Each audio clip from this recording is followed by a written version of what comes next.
ప్రపంచం ఎదుర్కొంటున్న అతిపెద్ద సవాళ్లలో ఒకటి వాతావరణ మార్పులు. దీని తీవ్ర ప్రభావం ఇప్పుడు అమెరికా, కెనడా దేశాల్లో స్పష్టంగా కనిపిస్తోంది.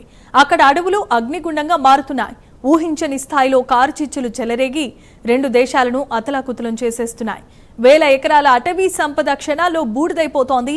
ఈ కారుచిచ్చుల వలన ఏర్పడుతున్న దట్టమైన పొగ ప్రజల ఆరోగ్యాన్ని తీవ్రంగా దెబ్బతీస్తోంది. అమెరికాలో మిన్నెసోటా, ఇల్లినోయి, మిషిగాన్, డెట్రాయిట్తో పాటు పలు ప్రాంతాల్లో గాలి నాణ్యత అత్యంత ప్రమాదకర స్థాయికి క్షీణించిపోయింది. కళ్ల ముందు కదులుతున్న ఈ దృశ్యాలు చూస్తూ ఉంటే ప్రకృతి ప్రతీకారం తీర్చుకుంటుందా అనే ప్రశ్న తలెత్తక తప్పదు.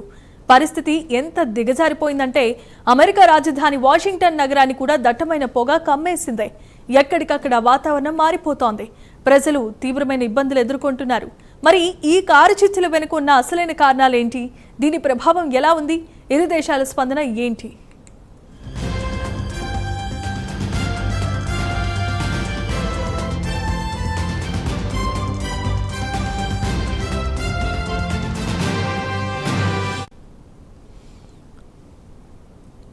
వాతావరణ మార్పుల తీవ్రతకు అద్దం పడుతున్న ఈ కారుచిచ్చులు కెనడా, అమెరికాలో అదుపు తప్పుతున్నాయి.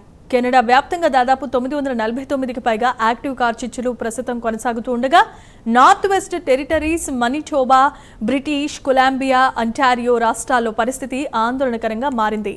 ఈ మంటల వల్ల వెలువడుతున్న పొగ కాలుష్యం సరిహద్దులు దాటి అమెరికాను కమ్మేస్తోంది. దీంతో మిన్నెసోటా, ఇల్లినోయి, మిషిగాన్, డెట్రాయిట్తో పాటు వాషింగ్టన్ వంటి ప్రధాన నగరాల్లో కూడా గాలి నాణ్యత దారుణంగా పడిపోయింది. ఊపిరి పీల్చుకోవడం కూడా కష్టతరంగా మారుతోంది. స్థానిక అధికారులు ప్రజలకు తీవ్రమైన హెచ్చరికలు జారీ చేస్తున్నారు. గుండె లేదా ఊపిరితిత్తులు సంబంధిత వ్యాధులు ఉన్నవారు, వృద్ధులు, చిన్నపిల్లలు అత్యవసరమైతేనే తప్ప బయటకు రావద్దని స్పష్టం చేస్తున్నారు. పరిస్థితి మెరుగుపడే వరకు జాగ్రత్త వహించాలని, ఇది కేవలం ఒక దేశానికి సంబంధించిన సమస్య మాత్రమే కాదు, రెండు దేశాల మధ్య ఒక పెద్ద సవాలుగా మారిందని తెలుస్తోంది.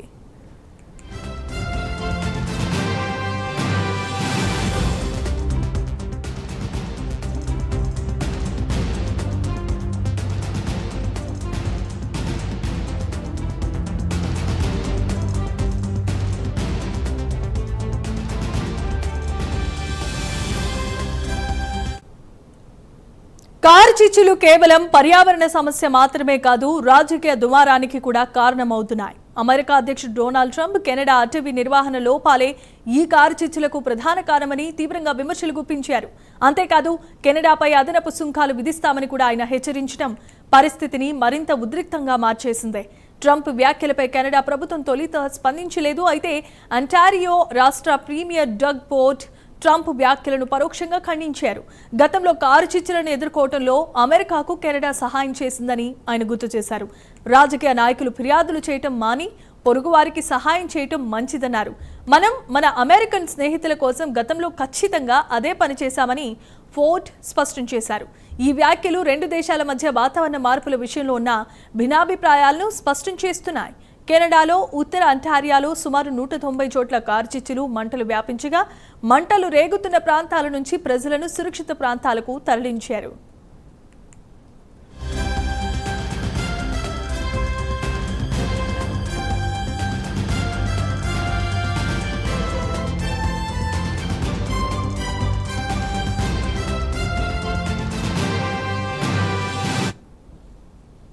తాజా సమాచారం ప్రకారం కెనడాలో అనేక ప్రాంతాల్లో కారుచిచ్చులు ఇంకా అదుపులోనికి రాలేదు. అగ్నిమాపక సిబ్బంది రాత్రింబవళ్లు శ్రమిస్తున్నప్పటికీ పొడి వాతావరణం, బలమైన గాలుల కారణంగా మంటలు వేగంగా విస్తరిస్తున్నాయి. ప్రత్యేకించి నార్త్ వెస్ట్ టెరిటరీస్, బ్రిటిష్ కొలంబియాలో కొన్ని మారుమూల ప్రాంతాల్లో మంటలను అదుపులు చేయటం పెద్ద సవాలుగా మారింది.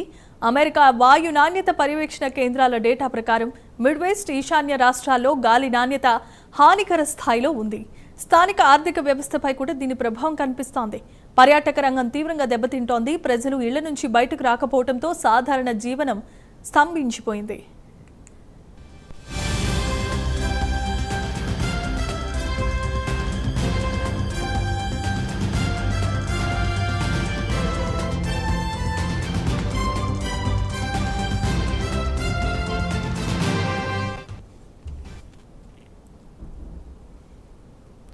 ఈ కారు చిచ్చుల సంక్షోభం కేవలం అడవులను దహనం చేయటమే కాదు, ప్రజల మానసిక ఆరోగ్యంపై కూడా తీవ్రమైన ప్రభావాన్ని చూపిస్తోంది.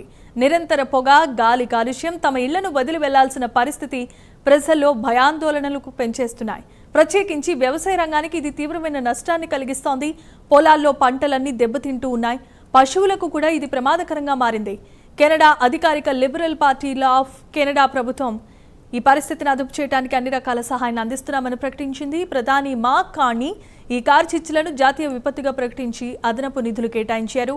అయితే అమెరికా అధ్యక్షుడు డొనాల్డ్ ట్రంప్ నేతృత్వంలో రిపబ్లికన్ పార్టీ ప్రభుత్వం కెనడాపై విమర్శలు కొనసాగిస్తూ ఉండటంతో ఇరు దేశాల మధ్య సత్సంబంధాలు దెబ్బతినే ప్రమాదం ఉందని విశ్లేషకులు భావిస్తున్నారు.